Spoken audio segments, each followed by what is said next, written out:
BMCVTC Hindi इस channel के video देखने के बाद हमें क्या करना है? बहुत आसान सी बात है बच्चों। हमें सबसे पहले वीडियो के डिस्क्रिप्शन बॉक्स में जाना है और उसमें कुछ आसान से प्रश्न दिए गए हैं जिसका वीडियो आपने अभी देखा है और उसे हल करने का प्रयास कीजिए। उसके बाद उसी डिस्क्रिप्शन बॉक्स में इस वीडियो से संबंधित अपने मत व्यक्त कीजिए। गूगल फॉर्म द्वारा एक छोटा सा लिंक दिया गया है, उसे क्लिक करिए और उसमें एंट्री करिए। और अंत में जाते जाते हमें इस चैनल को लाइक करना है, सब्सक्राइब भी करना है, ताकि आने वाले वीडियो की जानकारी आपको मिलती रहे। तो है ना आसान सा काम? चलिए देखते हैं अपना वीडियो।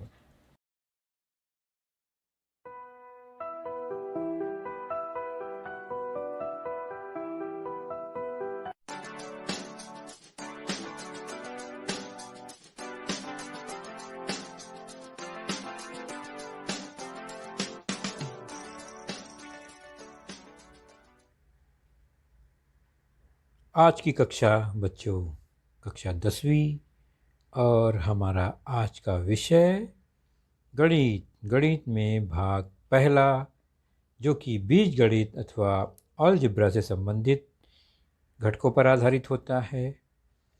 इसके अंतर्गत हमारा आज का जो पाठ है वह है आपके पाठ्य पुस्तक से लेसन नंबर पहला, दो चरांकों वाले रेखीय समीकरण, जिसका भाग पहला आज हम देखेंगे।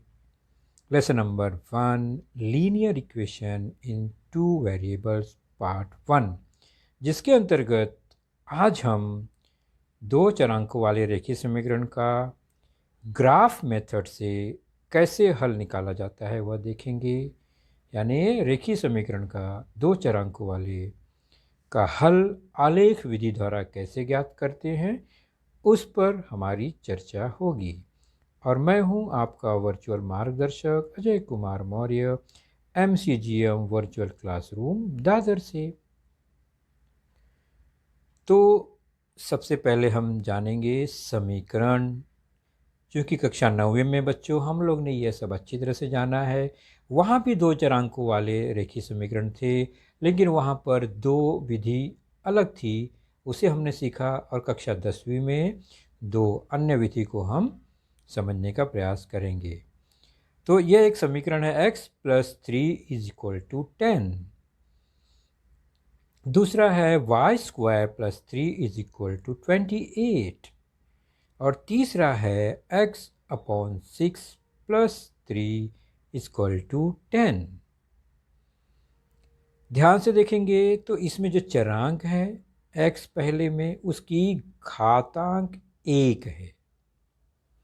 दूसरे समीकरण में चरांक की घातांक 2 है और तीसरे समीकरण में चरांक की घात 1 ही है। तो इन तीनों से हमें क्या निष्कर्ष मिल रहा है यहाँ पर देखने पर? सबसे पहला कि चरांक तो 1 है तीनों में। ओके, तो ये एक चरांक वाला समीकरण हुआ। लेकिन किस तरह का समीकरण हुआ ये? तो जब समीकरण में एक चरांक हो, जो कि ऊपर दिखाई दे रहा है, लेकिन उसकी घात 1 ही हो, जो कि पहले और तीसरे उदाहरण में दिख रहा है, वह एक चरांक वाला रेखीय समीकरण होता है। तो रेखीय समीकरण के लिए घात 1 होना जरूरी है। और एक चरांक है तो एक चरांक वाला रेखीय समीकरण हुआ। इसका मतलब जो इक्वेशन 2 है दूसरा, उसमें घात 2 है, इसलिए वह रेखीय समीकरण नहीं है, वह वर्गीय समीकरण है, एक चरांक वाले। चर्चा को आगे बढ़ाते हैं। दो चरांक वाले रेखीय समीकरण क्या होंगे फिर? एक चरांक वाले, जैसे आपने देख लिया कि चरांक 1 है और घात 1 है, तो एक चरांक वाला रेखीय समीकरण हो गया। तो दो चरांक वाले रेखीय समीकरण मतलब उस समीकरण में दो चरांक हो, दो variables, there are 2 variables in a equation having power 1, जब समीकरण में दो चरांक हो और चरांक की घात एक ही हो तो वह दो चरांक वाला रेखीय समीकरण होता है। तो रेखीय समीकरण होने के लिए घात एक होना जरूरी है और दो चरांक है तो वह दो चरांकों वाला रेखीय समीकरण हो गया। जैसे कि 3x + y = 6, दो चरांक है और दोनों की घात एक है। a + 6b = -10, दो चरांक है a b, दोनों की घात एक है। और 2a - 4b = 10, दो चरांक है दोनों की घात एक है। तो ये है दो चरांक वाले रेखीय समीकरण। और समीकरण के संबंधित चरांकों के मान को समीकरण का हल कहते हैं। अर्थात इस समीकरण में चरांक के कौन से मान रखे जाएं कि दोनों पक्ष बराबर हो जाएं, तो वही मान कहलाता है समीकरण का, वही हल कहलाता है। तो दो चरांक वाले रेखीय समीकरण, दो चरांक वाले रेखीय समीकरण के असंख्य हल होते हैं कि हर प्रत्येक x के मान के लिए कोई न कोई y होगा या प्रत्येक y के मान के लिए कोई न कोई x होगा। ऐसे हम अनेक मान रखते जाएंगे x का तो अनेक मान निकलेगा y का भी, तो असंख्य हल हो सकते हैं। तो दो चरांक वाले रेखीय समीकरण के हल को क्रमिक युग्म अर्थात पहले चरांक का मान रखते हैं फिर दूसरे चरांक का। पहला मतलब क्रमिक, जैसे x y है तो x पहले y बाद में, a b है तो a पहले b बाद में, यानी अल्फ़ाबेटिकल ऑर्डर में पहला चरांक का मान पहले, दूसरे चरांक का मान बाद में रखा जाता है, बीच में कॉमा लगाकर उसे अलग किया जाता है, कोष्ठक से उसे बंद किया जाता है, तो उसे हम हल कहते हैं। उदाहरण x + y = 10, x + y = 10, 2x - y = 2 में x = 4 और y = 6 हो तो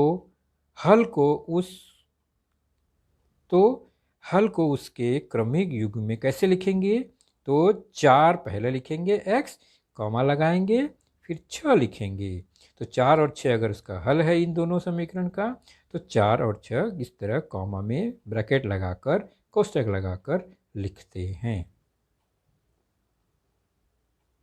युगपत समीकरण। अब चलते हैं युगपत समीकरण, साइमल्टेनियस इक्वेशन। क्या है ये?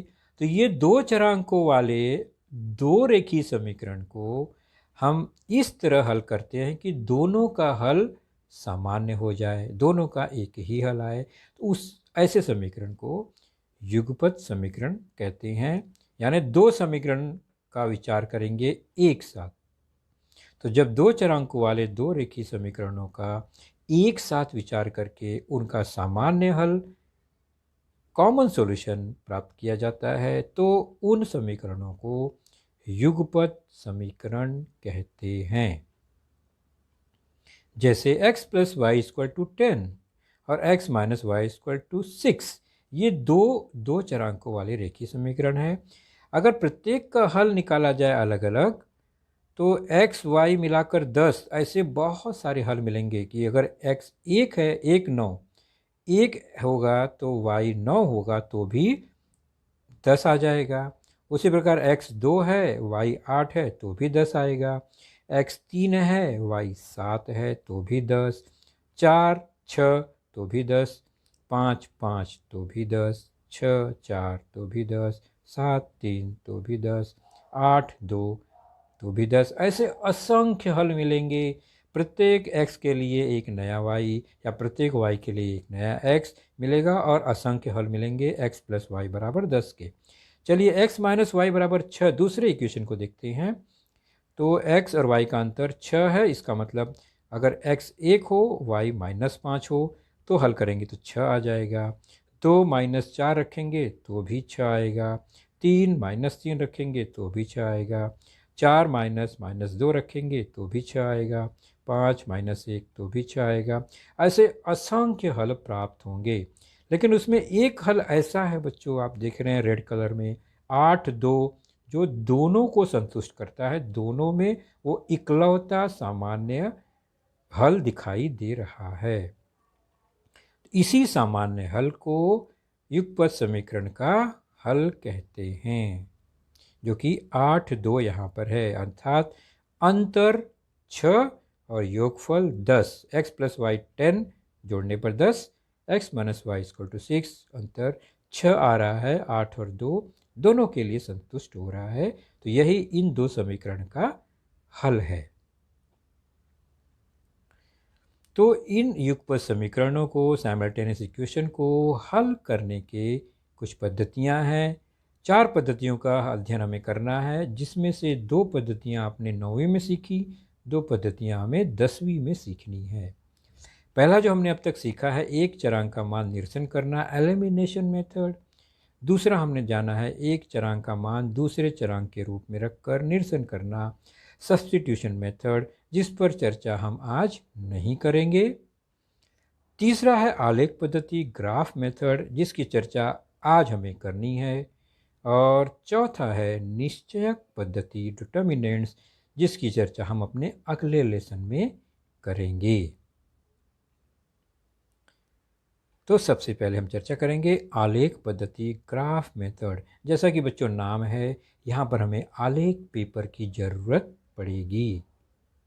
और ग्राफ पेपर क्या होता है आपने जाना है, ऐसा पेपर जिस पे आड़ी और तिरछी कई रेखाएं होती हैं, हर रेखाओं के बीच में 1-1 मिलीमीटर का अंतर होता है, जिसमें 10-10 मिलीमीटर के बाद की जो रेखाएं होती हैं वह थोड़ी गाढ़ी होती है, और 5-5 मिलीमीटर के बाद की जो रेखाएं होती हैं वह थोड़ी सी हल्की होती हैं।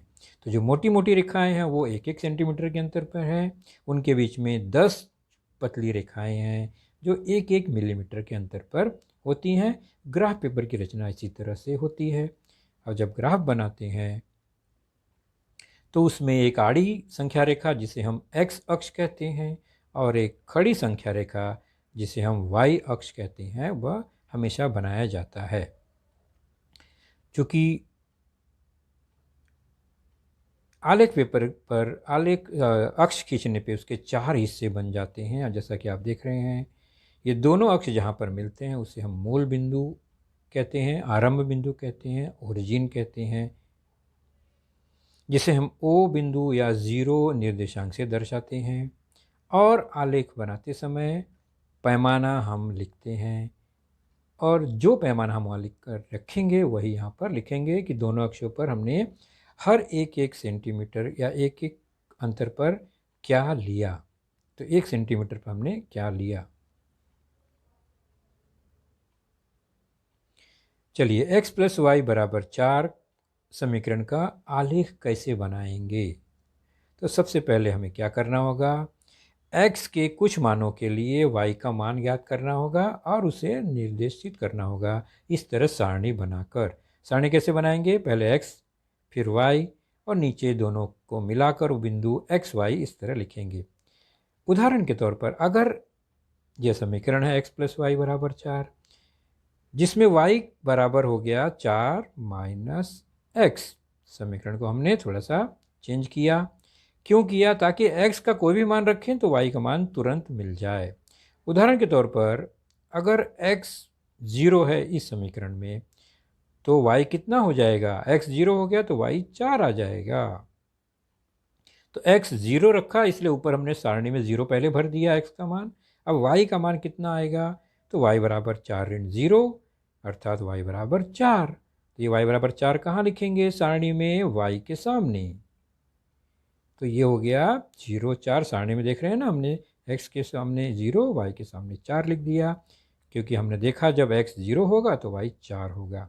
अब ये x y 0 4 हो गया बिंदु, तो उसको हम साथ में लिखेंगे। x और y इसको मिलाकर हम बिंदु x y लिखेंगे। तो 0 और 4 को हमने 0 4 इस तरह से लिख दिया। तो हमने x 0 रखा, y का मान ज्ञात किया। इसी तरह 3 भिन्न भिन्न बिंदु को रखकर हम दूसरा बिंदु यानी x का मान के लिए y ज्ञात करेंगे, या y रखकर x ज्ञात करेंगे। तो उदाहरण के तौर पर अगर x 1 रखा तो बताइए y कितना होगा। तो समीकरण है y = x 4 ऋण x। x अगर 1 रखा तो 4 ऋण 1 मतलब y कितना आ जाएगा? 3। तो y 3 आ जाएगा। तो बिंदु क्या बन जाएंगे? 1, 3। तो ये हमने मौखिक ही कर लिया, आप स्वयं यहाँ समीकरण में हल करेंगे। और एक उदाहरण लेता हूँ मैं। अगर x बराबर -2 ले लिया, चलो हमने ऋण ले लिया, तो समीकरण में x की जगह पर -2 रखेंगे। तो x -2 लिया, इसलिए हमने पहले सारणी में -2 भर दिया। अब y की खोज करेंगे इस समीकरण द्वारा, तो हो जाएगा y बराबर 4 धन 2 बराबर 6। तो यह हो गया y बराबर 6, सारणी में भर दिया हमने। तो बिंदु क्या बना? बिंदु बना सारणी में -2, 6। तो ये 3 बिंदु हमें मिल गए। हमने 3 लिया, असंख्य हो सकते हैं लेकिन हम 3 ही लेंगे अभी फिलहाल। और इन 3 बिंदुओं को आलेख कागज पर दर्शाएंगे। आलेख कागज पर दर्शाने के लिए हमें x और y अक्ष बनाने होंगे। और x डैश डैश का मतलब हुआ वह ऋणात्मक हिस्सा है, ऋणात्मक भाग। y धनात्मक हिस्सा, y डैश ऋणात्मक ओर जो है, यानी नीचे की ओर, उस पर हम निर्देशांक लगा देंगे 0 से हर 1 सेंटीमीटर एक एक का अंतर लेंगे। तो 1, 2, 3, 4, 5 यह x का धनात्मक पॉजिटिव साइड हो गया। ठीक उसी तरह लेफ्ट साइड जाएंगे तो वह निगेटिव साइड ऋणात्मक ओर हो गया, -1, -2, -3, -4। तो कितना बनाएं, कितना अंक लिखें संख्या पर? तो हम देखेंगे जो बिंदु हमें मिले हैं सारणी में, अधिकतम कितना है? अधिकतम है 6। y 6 धनात्मक है, यानी हमारे संख्या रेखा पर y 6 तो वहाँ पर निर्देशित होने चाहिए। इतनी बड़ी संख्या रेखा हमें बनानी होगी। तो 1, 2, 3, 4, 5 और 6 हमने बना लिया, क्योंकि हमें उसकी ज़रूरत पड़ेगी। तो आलेख बनाते समय दिए गए बिंदुओं के निर्देशांक को ध्यान से देखेंगे और उतना निर्देशांक हम संख्या रेखा पर लगाएंगे। ऋणात्मक ओर है, ऋणात्मक में -1, -2, -2 सबसे बड़ा है इसमें, तो -2, -3, -4। पैमाना क्या लिया हमने? दोनों अक्षों पर हर सेंटीमीटर को 1 इकाई लिया। हर एक लाइन एक लिया है, इसलिए 1 सेंटीमीटर बराबर 1 इकाई। चलिए, अब जो बिंदु हमारे पास है, पहला 0, 4, तो x 0 और y 4, अर्थात वह y अक्ष पर 4 कहाँ है वह हमें निशान लगाना होगा। तो 0, 4 पहले खोजेंगे कहाँ है, तो यह रहा 0, 4। 0 है मतलब x निर्देशांक 0 है, इसलिए वह y अक्ष पर होगा। तो 0, 4, y 4 है। दूसरा बिंदु है 1, 3। सारणी में देखेंगे ना, 1, 3। इस टेबल के अनुसार 1 कहाँ है, तो x 1, y ऊपर 3। तो 1 और 3 को मिलाकर निर्देशांक बन गया 1, 3। तीसरा बिंदु सारणी में है -2, 6। -2 मतलब x का -2 और लेफ्ट में, और 6 y का ऊपर की ओर धनात्मक। तो ये -2, 6 तीसरा बिंदु मिल गया हमें। अगर ये परफेक्ट सही बन गया है, समीकरण हमारा सही हमने हल किया है, तो इसको जोड़ेंगे तो एक सीधी सरल रेखा बननी चाहिए, या तीनों बिंदु एक रेखीय होने चाहिए। तो ये बन गई समीकरण x + y = 4 का एक रेखा ग्राफ द्वारा। नाम लिख दें हम, x + y = 4। इस संख्या का नाम इस रेखा का नाम समीकरण के नाम से ही होता है। तो हमने एक संख्या रेखा आलेख पद्धति का उपयोग करके एक समीकरण का रेखा खींचा 3 बिंदु लेकर। अब मुझे बताओ बच्चों, अगर एक बिंदु भी गलत हो गया तो हम कंफ्यूज हो जाएंगे, क्योंकि वह सरल रेखा या एक रेखीय नहीं हो पाएंगे। लेकिन कौन सा सही है कौन सा गलत है ये क्लियर नहीं होगा। पहला सरक गया तो भी संख्या टेढ़ी रेखा सीधी नहीं हो पाएगी, बीच वाला बिंदु सरक गया तो भी, और नीचे का बिंदु सरक गया तो भी। तो 3 बिंदु लेने पर यह रिस्क हो सकता है कि कौन सा गलत है यह हमें समझ में नहीं आएगा।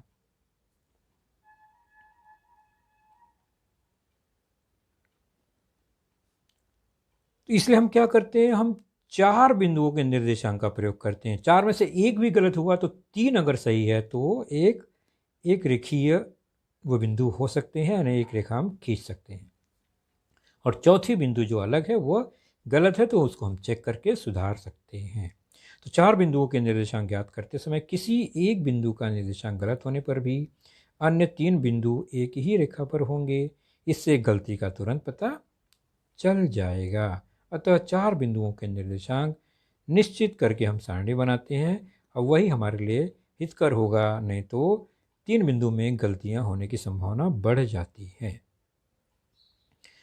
तो ये 2 -2 6 जो हमने इसके पहले देखे, उसके अलावा एक और लेंगे x 3 तो y 1 आएगा। अब ये 4 बिंदु होंगे, तो अब इसमें से एक बिंदु भी गलत हुआ तो भी 3 बिंदु तो उसी रेखा पर स्थित होंगे x + y = 4 पर।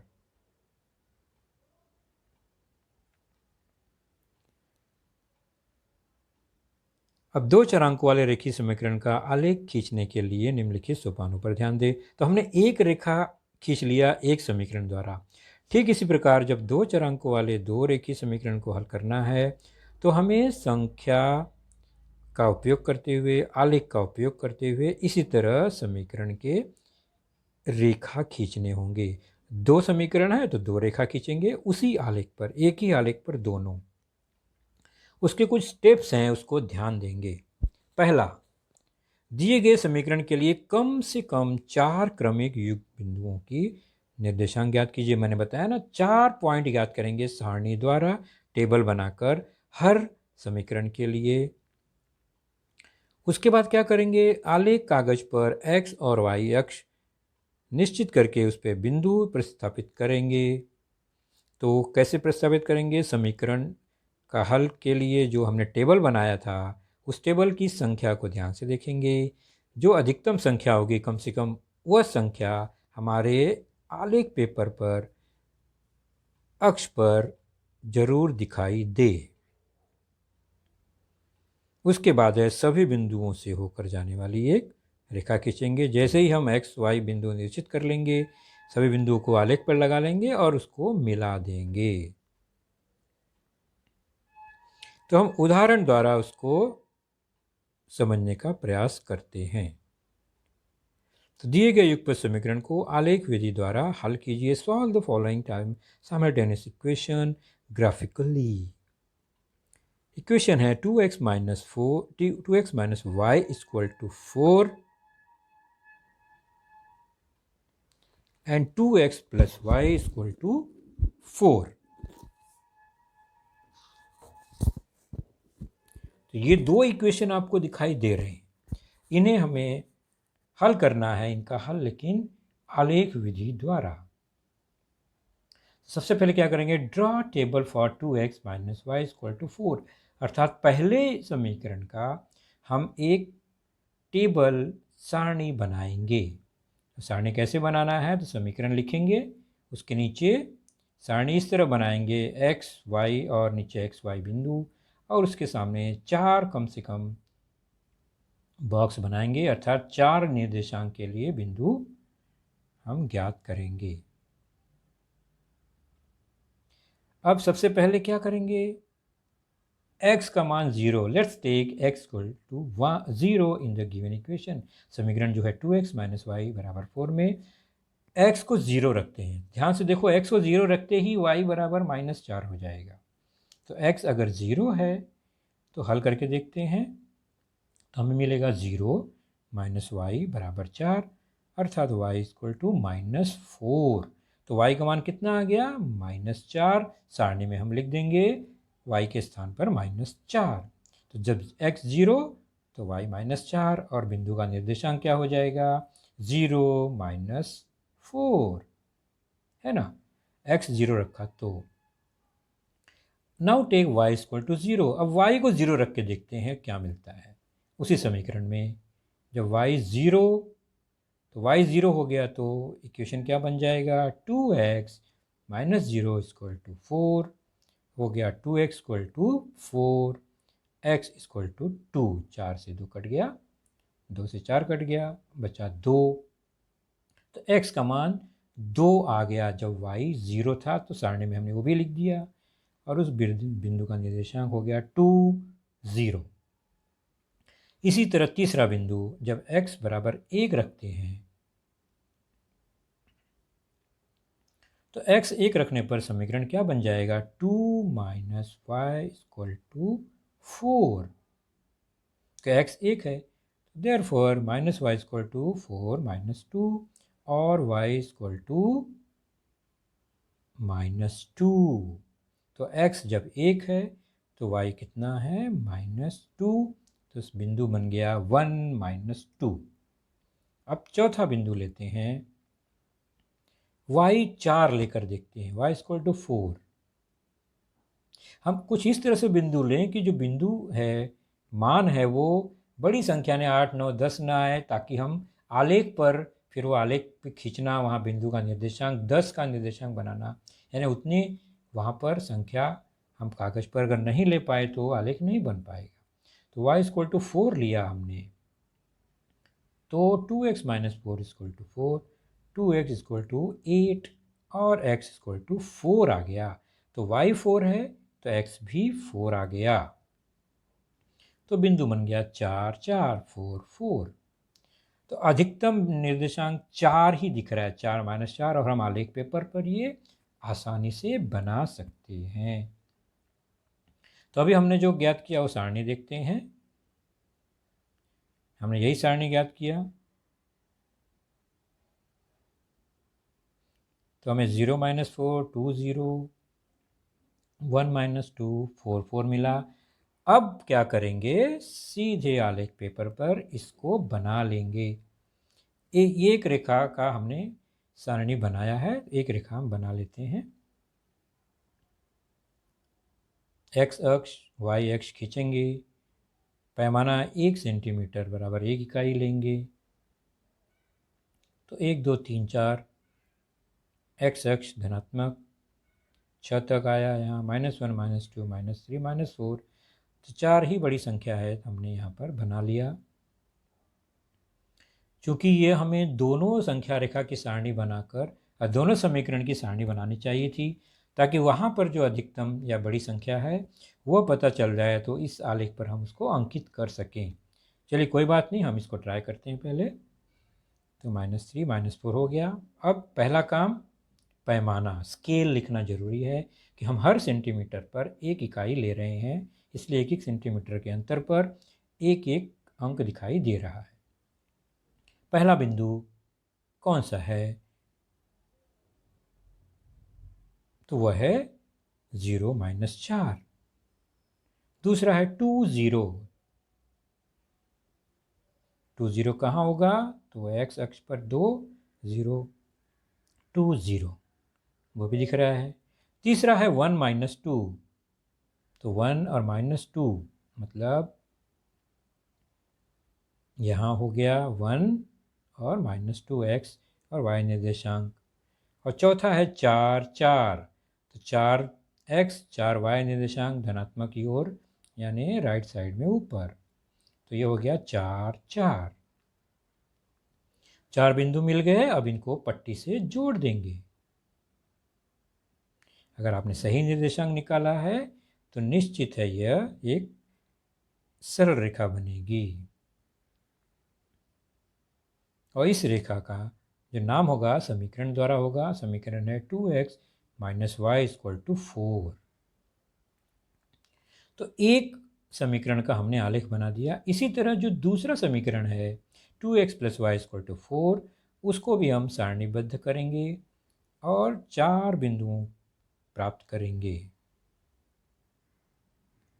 तो आप स्वयं हल करेंगे, x 0 रखेंगे तो y 4 आएगा, x 2 रखेंगे तो y 0 आएगा, x 1 रखेंगे तो y 2 आएगा, और x 4 रखेंगे तो y -4 आएगा। तो बिंदु बन गए 0 4 2 0 1 2 4 माइनस 4। अगला स्टेप क्या है? अगला स्टेप है इन बिंदुओं को आलेख पर दर्शाना। तो 0 4 कहाँ होगा? तो ये रहा 0 4 y अक्ष पर। उसके बाद 2 0 x अक्ष पर, 1 2 बीच में आ गया दोनों के, 1 और 2 x 1 y 2। फिर 4 माइनस 4 धनात्मक 4 और ऋणात्मक 4। ये हो गया 4 0 4 आलेख में हमने लिख दिया वहाँ पर। इन चारों बिंदुओं को अब क्या करेंगे? स्केल से जोड़ देंगे। यह भी एक सरल रेखा बन गई और इस रेखा का नाम इसके समीकरण द्वारा 2x + y = 4। अगर हमने सही सही बना लिया तो यहीं पर हमारा हल मिल जाएगा। दोनों रेखाएं कहाँ एक दूसरे को काट रही हो देखो, तो हम देख रहे हैं कि वह 2 0 पर प्रतिच्छेदित कर रही है, अर्थात इन दो समीकरणों का हल 2 0 होगा। इसलिए ये दोनों रेखाएं 2 0 पर प्रतिच्छेदित करती हैं। इस दोनों समीकरण के हल होंगे x y = 2 0 2 0। प्रश्न संग्रह 1.2 में युगपत समीकरण आलेख विधि से हल कीजिए। यह एक सिंपल सा उदाहरण है। इन दो समीकरण की आप सारणी बनाएंगे 4 4 बिंदु वाली।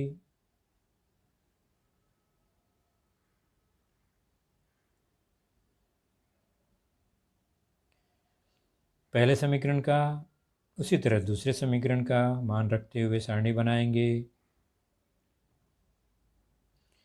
सारणी बनाने के बाद क्या करना है? सभी बिंदुओं को आलेख पर दर्शाना है, एक ही आलेख पर दोनों रेखाओं को। तो पहले हम क्या बना लेंगे? अक्ष, और उचित पैमाना से हम उस पर निर्देशांक बनाएंगे। देख रहे हैं कि 6 है बिंदुओं में सारणी में, तो 6 कम से कम होना चाहिए x धनात्मक की ओर, तो वो बनाया हमने।